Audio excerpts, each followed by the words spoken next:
الحمدللہ رب العالمین والحمدللہ الذی بنعمتہ تتم الصالحات وصلی اللہ وسلم علی خاتم الانبیاء والمرسلین محمد وعلی آلہ وصحبہ ومن اہتدی بہدیہ ودعا بدعوتہ واستنى بسنتہ الی یوم الدین واشہد ان لا الہ الا اللہ وحدہ لا شریک لہ واشہد ان محمدا عبدہ ورسولہ۔ فضیلت مآب علماء کرام، مشائخ اعظام، اساتذہ اور پروفیسرز، ڈاکٹرز حضرات جو اس ملتقى کے اندر اس اجتماع کی زینت ہیں، آپ کا یہاں تشریف لانا یہ ہمارے لیے بہت بڑی عزت افزائی اور تشریف کا باعث ہے۔ آپ کی آمد پر ہم اس ادارے کے تمام وابستگان آپ کے لیے شکر گزار اور دعا گو ہیں کہ اللہ تعالیٰ آپ کا یہاں آنا بھی قبول فرمائے، اور یہاں بیٹھ کر جو احساس بیدار کیا گیا ہے اور جن ثغرات اور جن ضروریات کا اور جن محاذوں کا ذکر کیا گیا ہے کہ یہاں پہرا دینے کی ضرورت ہے، کھڑے ہونے کی ضرورت ہے، ان کے اوپر انسان کو رباط کی ضرورت ہے کہ یہاں سے اسلام کو اور مسلمانوں کو اور امت مسلمہ کو نقصان نہ پہنچے۔ اور اس کے ساتھ جو ضرورت ظاہر کی گئی ہے کہ یہ میدان اس طرح بگاڑ کا شکار ہو رہے ہیں، ہماری نوجوان نسل، ہماری تعلیم یافتہ اولادیں تعلیم لینے کے لیے جاتی ہیں، اور جہاں ان کو سدھارنے کے لیے بھیجا جاتا ہے وہاں سے وہ کیا سیکھ کے آتے ہیں۔ یہ تحدیات اور یہ چیلنج ہم سب کو متحرک کرنے کے لیے ہیں اور بیدار کرنے کے لیے ہیں کہ ہم اٹھیں اور اپنی ذمہ داریوں کا احساس کریں، اور ان ذمہ داریوں کو پورا کرنے کے لیے ہم فعال ہوں، بیدار ہوں، اس کے لیے قربانی دیں۔ آپ جانتے ہیں کہ محمد الرسول اللہ صلی اللہ علیہ وسلم خاتم النبیین ہیں، آپ کے بعد کوئی نبی نہیں آئے گا، اور آپ کے علم کے آپ وارث ہیں، آپ کے علم کے بھی آپ وارث ہیں، آپ کے مشن کے بھی آپ وارث ہیں۔ العلماء ورثۃ الانبیاء بھی ہیں، اور جو انبیاء کی دعوت ہے اور ان کا جو مشن ہے، مشن انبیاء کا کیا ہے، وہ خطیب الانبیاء حضرت شعیب علیہ الصلاۃ والسلام کے حوالے سے جو قرآن مجید نے ذکر فرمایا ہے، ان اريد الا الاصلاح، کہ دنیا کے اندر پھیلے ہوئے بگاڑ اور فساد کی اصلاح جو ہے یہ انبیاء نے کی ہے، اور آج یہ بگاڑ تو ہر طرف پھیلا ہوا ہے، اس کی اصلاح جو ہے وہ آپ علماء نے کرنی ہے، اور اس کے لیے جو اصلاح کا دستور ہے اور لائحہ عمل ہے وہ یقین جانیے کہ اس دین کے علاوہ اور کچھ نہیں۔ دین ہی ہے جس کے ساتھ انسانیت کا سدھار ہو سکتا ہے، جس کے ساتھ یہ انسان سنور سکتا ہے، بن سکتا ہے اور انسان بن سکتا ہے، فرشتوں کے لیے قابل رشک بن سکتا ہے، اور یہ کوئی صرف خیالی بات نہیں ہے، یہ کوئی افسانہ نہیں ہے، اور یہ کوئی شاعرانہ تخیل نہیں ہے، بلکہ یہ ایک ایسی حقیقت ہے، تاریخی حقیقت ہے کہ دنیا کا ایسا معاشرہ جو بہت زیادہ بگڑا ہوا تھا، وہ تھوڑے ہی عرصے کے اندر رسول اکرم صلی اللہ علیہ وسلم کی تعلیم و تربیت، آپ کے تزکیہ کے ساتھ اور آپ کی تنظیم کے ساتھ ایک ایسا مثالی معاشرہ بن گیا کہ پوری انسانی تاریخ کے اندر اس کی مثال نہیں ملتی۔ پوری انسانی تاریخ میں منفرد مثال ہے رسول اکرم صلی اللہ علیہ وسلم کے تشکیل کردہ معاشرے کی اور آپ کے تربیت یافتہ صحابہ کی، پوری انسانی تاریخ میں اس کی مثال نہیں ملتی۔ اور پھر وہ سلسلہ آگے بڑھا ہے اور چلتا رہا ہے، اور آج اس امت کی یہ ذمہ داری ہے کہ اس نے پھر دنیا کو وہ نمونہ بھی دکھانا ہے اور دنیا کو اس راستے پہ بھی لے کے آنا ہے، اور اس امت کی یہ دینی قیادت علماء کی ذمہ داری ہے۔ اور اس کے لیے یہ تو میں نہیں کہوں گا کہ دوسرے علوم کو بالکل چھوڑ دینا چاہیے، اس لیے کہ اللہ رب العزت نے اس زمین کی خلافت کی بھی ذمہ داری آپ کے اوپر رکھی ہوئی، انسانوں کے اوپر، تو ان علوم کو جاننا سیکھنا یہ بھی ہماری ضرورت ہے، لیکن جو اعتصام باللہ ہے، جو انابت اللہ ہے، جو تعلق باللہ ہے، وہ اسی علم کے ساتھ پیدا ہو سکتا ہے جو وحی کا علم ہے، جو کتاب و سنت کا علم ہے، جو رسول اکرم صلی اللہ علیہ وسلم لے کر آئے ہیں۔ تو فاعتصموا باللہ واعتصموا باللہ هو مولاکم ومن یعتصم باللہ فقد ہدی الی صراط مستقیم، اور علیہ توکلت والیہ انیب، یہ چیزیں جو ہیں یہ اپنے اندر پیدا کرنا، اور یہی اس علم کا حاصل ہے۔ انما یخش اللہ من عبادہ العلماء، خشیت کا پیدا ہونا، توکل اور انابت کا پیدا ہونا، اور اعتصام باللہ انسان کو حاصل ہو جائے کہ انسان کا ملجا و ماوا اللہ ہو، اس کی ہر مشکل میں اس کا رجوع اللہ کی طرف ہو، اور ہر معاملے کے اندر اس کی انابت اللہ رب العزت کی طرف ہو، وہ ہدایت بھی اللہ رب العزت سے مانگے اور استعانت بھی اللہ رب العزت سے کرے، اور اپنی ضروریات بھی اس کے سامنے پیش کرے، اور جب اللہ کے ساتھ اس کا رابطہ قائم ہو تو اس وقت پھر وہ ہر ایک سے بے نیاز ہو، دنیا سے بھی بے نیاز ہو اور لوگوں سے بھی بے نیاز ہو۔ ازہد فی الدنیا یحبک اللہ وازہد فی ما فی ایدی الناس یحبک الناس، اور استغنی عما فی ایدی الناس یحبک الناس، ان چیزوں سے بے نیاز ہو کر اللہ کی طرف ہم رجوع ہوں تو یہ چیزیں اللہ رب العزت قدموں میں ڈال دیتے ہیں۔ یہ ہماری تاریخ ہے۔ رسول اکرم صلی اللہ علیہ وسلم کے لیے بھی ایسا ہوا کہ وہ ان چیزوں سے بے نیاز ہو گئے، اللہ نے وہ چیزیں ان کے قدموں میں ڈال دی، اور پھر خلفائے راشدین کا دور بھی، اور اس کے بعد اسلامی امت کی جو تاریخ ہے وہ ساری یہ بتاتی ہے کہ یہ چیزیں اللہ نے دی ہیں، لیکن جن لوگوں کو یہ چیزیں ملی انہوں نے ان چیزوں کو دلوں میں بسایا نہیں، اور ان چیزوں کے لیے جیے نہیں، ان چیزوں کے لیے مرے نہیں، انہوں نے ان چیزوں کو استعمال کیا اور بڑی بے نیازی کے ساتھ استعمال کیا، اور ان کے سامنے جنت تھی اور جنت کی بادشاہی تھی۔ یہی چیز آج علماء امت نے لوگوں کے اندر زندہ کرنی ہے، اور اسی کے ساتھ تبدیلی آتی ہے۔ تو یہ اصلاح کا مشن لے کر ہمیں کھڑا ہونا ہے، اور محاذ بہت زیادہ ہے، ثغرات بہت زیادہ ہے، اور ہم میں سے ہر ایک کو جاننا چاہیے، وہ جو کہتے ہیں کہ لا یؤت الاسلام من قبلی، میری طرف سے اسلام کے اوپر کوئی زد نہ پڑے، میری وجہ سے کوئی اسلام کو نقصان نہ پہنچے۔ عالم کی بڑی ذمہ داری ہوتی ہے۔ یہ فتنوں کا دور ہے، سلاطین کے فتنے ہیں، اموال کے فتنے ہیں، حب جاہ کا فتنہ ہے، حب مال کا فتنہ ہے، شہوات کے فتنے ہیں، شبہات کے فتنے ہیں۔ ان سارے فتنوں سے بچنے کے لیے ہمارے پاس راستہ کون سا ہے؟ رسوخ فی العلم۔ ایک تو والراسخون فی العلم، رسوخ فی العلم ضروری ہے، اور العلم وہی علم ہے جو حقائق کا علم ہے، وہ قرآن و سنت کا علم ہے، جس سے اس دنیا کی بھی حقیقتیں معلوم ہوتی ہے، انسان کے اپنے مقام اور مرتبے کی بھی حقیقت معلوم ہوتی ہے، اور اس کی حیثیت کا بھی پتہ چلتا ہے، اور اس کی اصل زندگی کا بھی پتہ چلتا ہے کہ انسان کی اصل زندگی کون سی ہے۔ ان الدار الاخرۃ لہی الحیوان۔ اس لیے یہ ساری حقیقتیں اسی علم سے معلوم ہوتی ہیں، اور باقی جو علم ہے یہ تو ظاہر الحیات الدنیا، یعلمون ظاہرا من الحیات الدنیا، ظاہر کا علم ہے، اور لوگ اس سے دھوکہ کھاتے ہیں، اس سے فریب کھاتے ہیں۔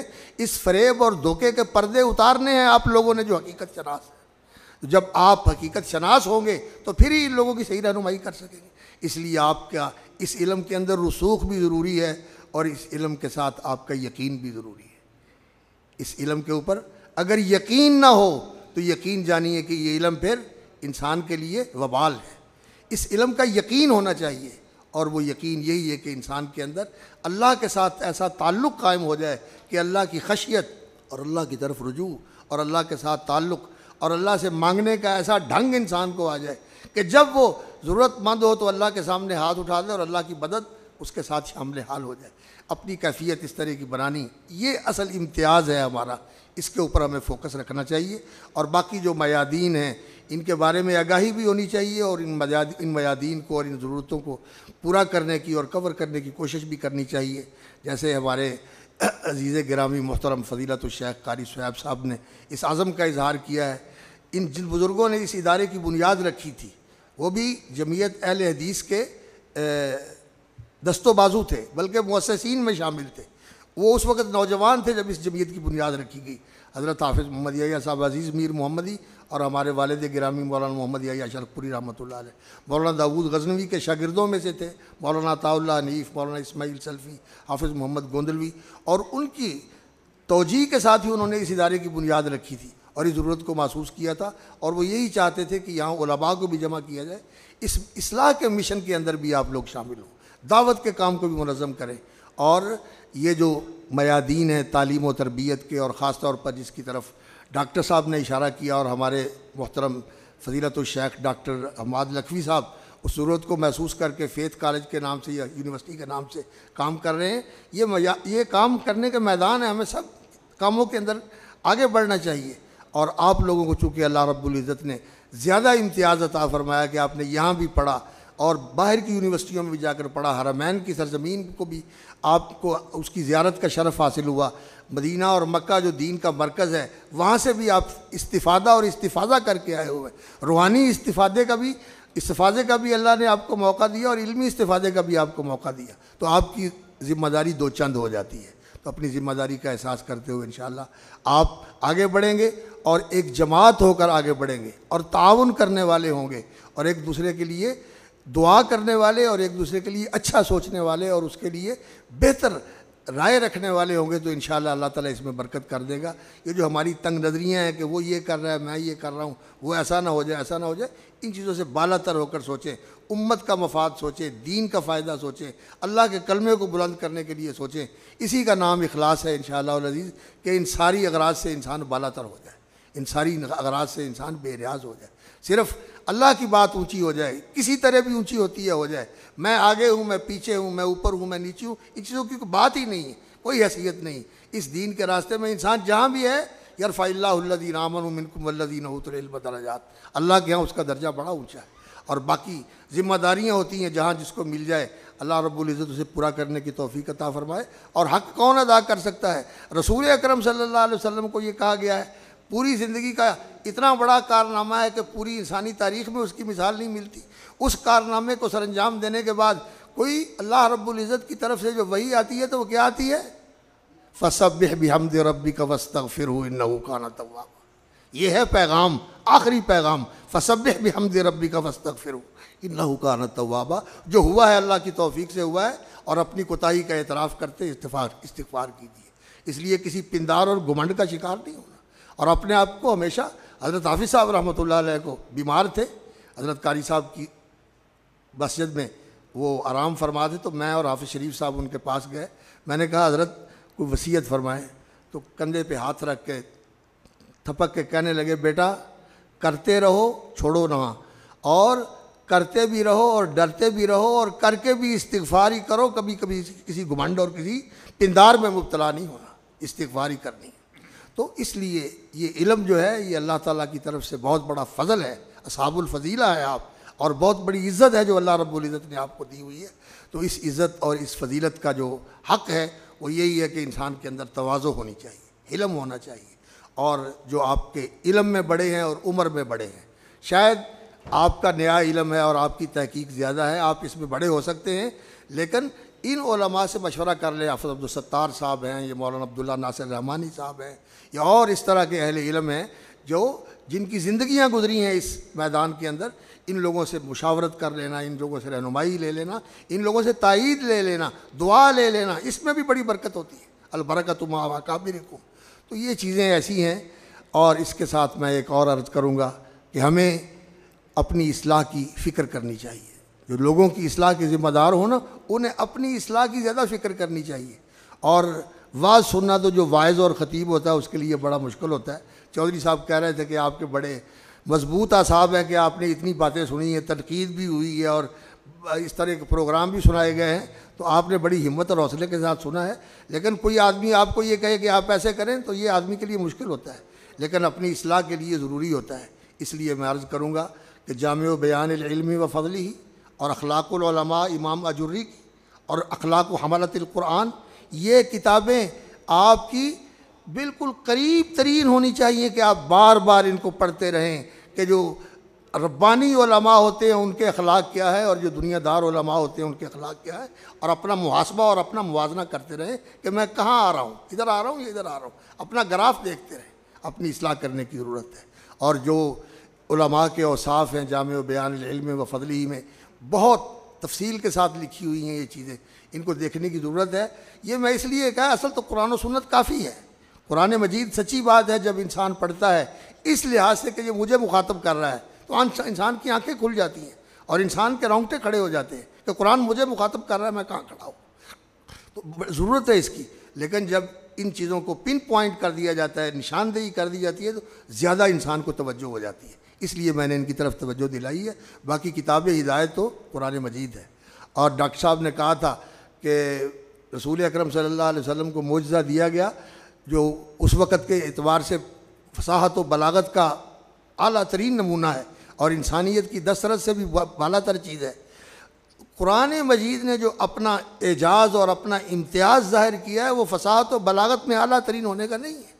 قرآن مجید نے جس چیز کو بیان کیا ہے کہ یہ کتاب ہدایت ہے، ہدی للمتقین، شفاء لما فی الصدور ہے، تفصیلا لکل شیء ہے، تبیانا لکل شیء ہے، یہ اس کا بیان ہے، یہ اس کا امتیاز ہے. آج کے مسائل کا حل قرآن کے اندر ہے، سنت کے اندر ہے.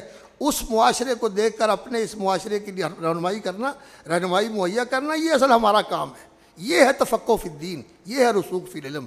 اور اس کے لیے یہ سرسری سی جو ریسرچ ہوتی ہے، فوراً دیکھا اور کام نہیں، اس کے لیے صبر بھی کرنا پڑتا ہے، مثابرہ بھی کرنا پڑتا ہے، یعنی مسلسل کام کرنا پڑتا ہے.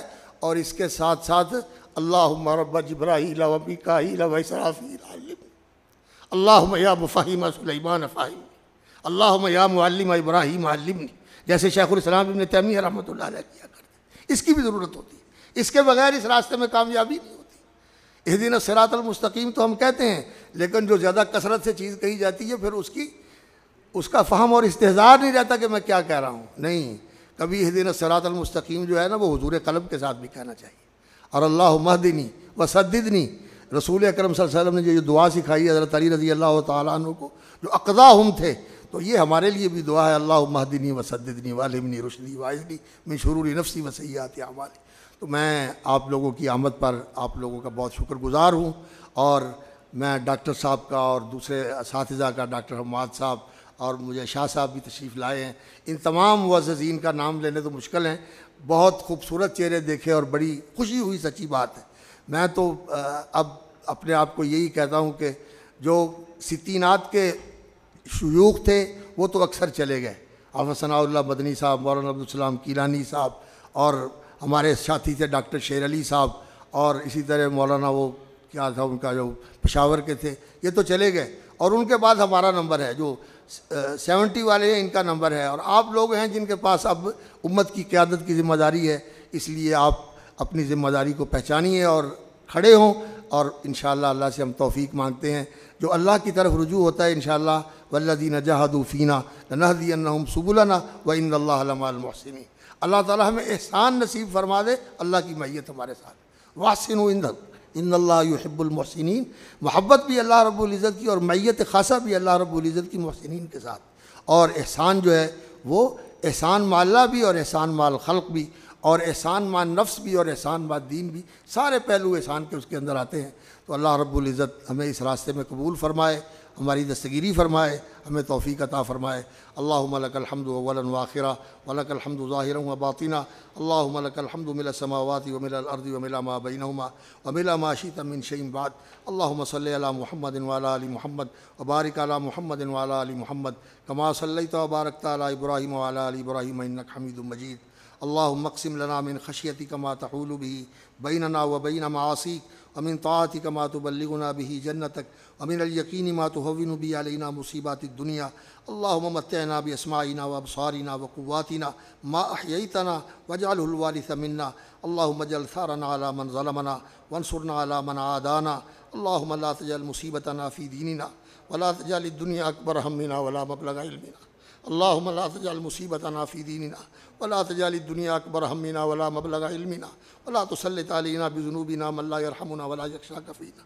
اللهم بعلمك الغيب وقدرتك على الخلق أحينا ما علمت الحياة خيرا لنا وتوفنا إذا علمت الوفاة خيرا لنا. اللهم إنا نسألك خشيتك في الغيب والشهادة ونسألك كلمة الحق في الغضب والرضا ونسألك القصد في الفقر والغناء ونسألك القصد في الفقر والغناء ونسألك الرضا بعد القضاء ونسألك نعيما لا يبيد وقرة عين لا تنفد ولا تنقطع ونسألك برد العيش بعد الموت ونسألك لذة النظر إلى وجهك والشوق إلى لقائك في غير ذراء مضرة ولا فتنة مضلة. اللهم زينا بزينة الإيمان واجعلنا هداة مهتدين. اللهم اجعلنا صالحين مصلحين. اللهم اجعلنا راشدين مهديين. اللهم اجعلنا هداة مهتدين. اللهم أصلحنا وأصلح بنا. اللهم أصلحنا وأصلح بنا. اللهم اهدنا واهد بنا. اللهم اجعلنا هداة مهتدين راشدين مهديين. اللهم اعذنا من شرور انفسنا وسيئات اعمالنا. اللهم انصر اخواننا المظلومين المضطهدين في كل مكان، في الشام وفي فلسطين وفي بورما وفي كل مكان وفي كشمیر. اللهم انصرهم نصرا عزيزا. اللهم اجعل لهم من لدنك وليا واجعل لهم من لدنك سلطانا نصيرا. اللهم تقبل منا صالح اعمالنا وتجاوز عن سيئاتنا وارزقنا الصدق والاخلاص في القول والعمل. اللهم ارزقنا الصدق والاخلاص في القول والعمل. اللهم اجعل اعمالنا كلها صالحه واجعلها لوجهك خالصه ولا تجعل لاحد فيها شيئا. اللهم انا نسألك من الخير كله عاجله واجله ما علمنا منه وما لم نعلم، ونعوذ بك من الشر كله عاجله واجله ما علمنا منه وما لم نعلم. اللهم انا نسألك من الخير ما سألك عبدك ونبيك محمد صلى الله عليه وسلم، ونعوذ بك من شر ما استعاذ منه بك عبدك ونبيك محمد صلى الله عليه وسلم. اللهم اجعل كل قضاء قضيته لنا خيرا واجعل عاقبته لنا رشدا. اللهم احفظنا بالاسلام قائمين واحفظنا بالاسلام قاعدين واحفظنا بالاسلام راقدين ولا تشمت بنا الاعداء الحاسدين. اللهم احفظنا وامنا في اوطاننا. اللهم اجعل غلاتنا خيارنا ولا تسلط علينا شرارنا. اللهم ربنا تقبل منا انك انت السميع العليم. اللهم اشفنا واشف مرضانا ومرضى المسلمين. اللهم عافنا وعاف مرضانا ومرضى المسلمين. اللهم اغفر لوالدينا ولاساتذتنا ولمشائخنا.